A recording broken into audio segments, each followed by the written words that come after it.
Good morning everyone. आजको weather चाहिँ यस्तो छ अनि आजको दिन सुरु हुँदैछ मेरो फेरि पनि नानीहरूसँग किचन जान्छु। अब त्यहाँदेखि मेरो सानो छोराले ब्रेकफास्ट गर्नु हुँदैछ। अब चाहिँ मेरो ठुलो छोरा रेडी भइसक्यो भएन हेर्नु जाँदैछु है।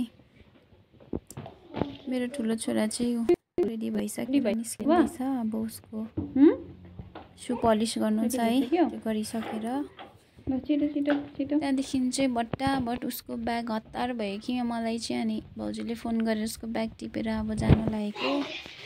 भाइ चाहिँ दादालाई पुऱ्याउनु गएको अरे हो। भाइ पनि जानु बाई बाई गर्दैछ।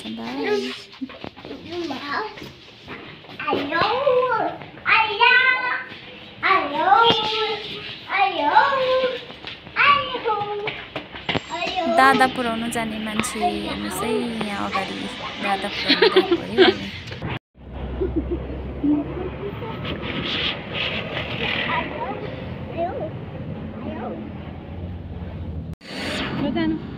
बाई बाई सामेल बाई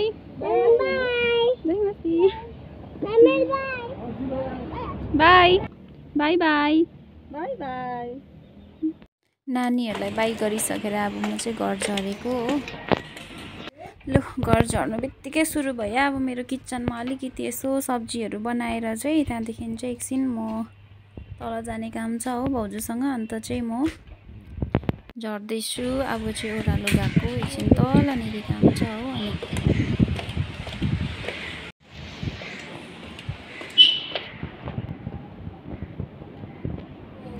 अनि अगाडि छ भाउजू, उहाँ चाहिँ मेरो प्यारी भाउजू हो। हल्का भाउजूलाई पनि देखाइदिएको भिडियोमा।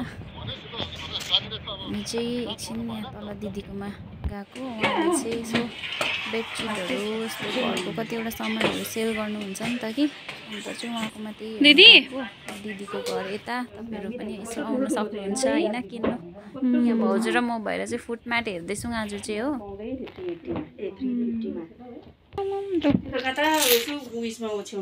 दामी दामी रहेछ। यहाँनिर किन्नु आउनुहोस् भन्नु त ब्लगमा। मेरो ब्लगमा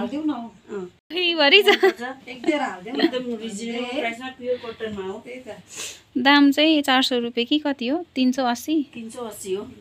दाम पनि अलिक कम्ती गरिदिन्छ। त्यही त यतातिर नि छ। आमा के छ ल है अब चाहिँ हामी निस्क्यो दिदीकोबाट पनि हो। एउटा पोका बोकेर म र भाउजू हो। एउटा फुटम्याट चाहिँ हामीले किन्यो। अब अझै किन्नु त मन थियो तर अब त्यही हो होइन सबैको बिस्तारै किन्नुपर्छ एक एक कुरा गर्दै। ल हामी चाहिँ यो पोका सोका बोकेर एउटा किनी पनि हाल्यो हो। अन्त घर फर्केको। Thanks for watching.